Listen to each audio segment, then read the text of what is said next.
How does a company with some of the strictest rules imaginable end up committing one of the biggest corporate crimes of its time?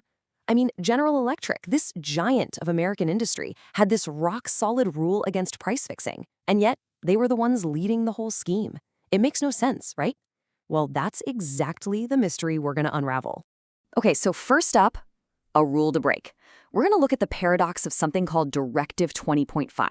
This was the official rule of the center of the whole scandal.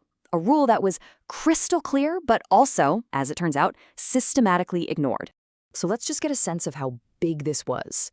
We're talking about an illegal price-fixing conspiracy involving 29 different electrical companies, including huge names like GE and Westinghouse.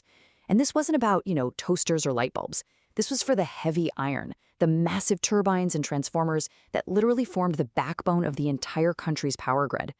By fixing prices on this stuff, they were ripping off the government, utility companies, and guess who that cost gets passed down to? Yep, the public, ordinary people. And this right here, this is the absolute core of the problem. You've got these two totally conflicting orders inside GE. On one hand, you have the official written rule, Directive 20.5. It was super clear. Do not talk to competitors about prices. You'll be fired. Period. Every manager had to sign it. But then you had the unwritten rule, the thing everyone really understood. Hit your quarterly profit targets, which were often impossible, or else. You'd be demoted or you'd be fired. The threat was real, it was immediate, and it could end your career. So what do you do when you're caught between a rock and a hard place like that?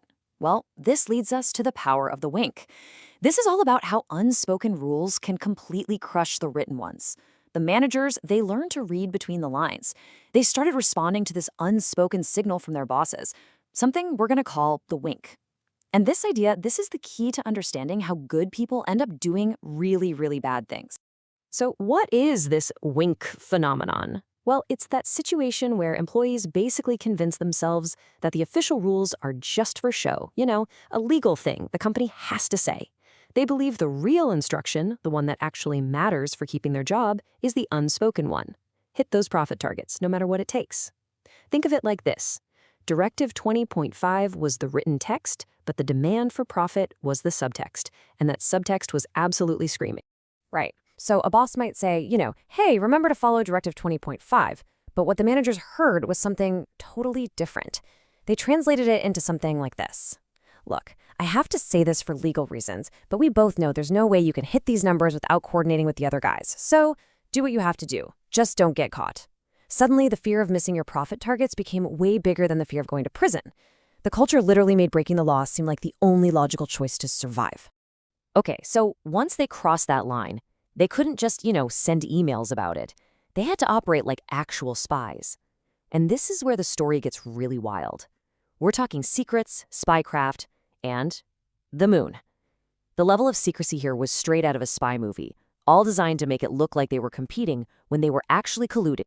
So check this out. They came up with this brilliant and totally illegal system they called the phases of the moon. Here's how it worked. First, all the companies would create a secret schedule, a rotation. Then, every 2 weeks, a different company's turn would come up, and they'd be designated the winner for the next big contract. That company would put in the lowest bid, which was still way higher than it should have been. And all the other companies, they deliberately submit even higher fake bids to make it look legit. So to anyone on the outside, it just looked like random, fair competition. But behind the scenes, it was 100% rigged.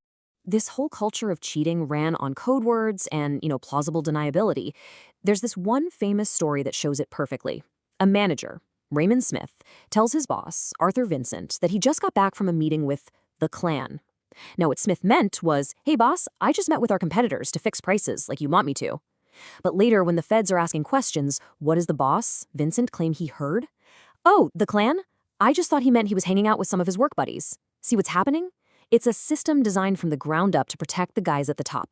So, of course, a conspiracy this big can't last forever. And when it all came crashing down, that system of plausible deniability, it worked exactly as intended. We're about to talk about the philosophers and the scapegoats, because you're going to see who paid the price and who got to just walk away. The consequences were definitely not shared equally.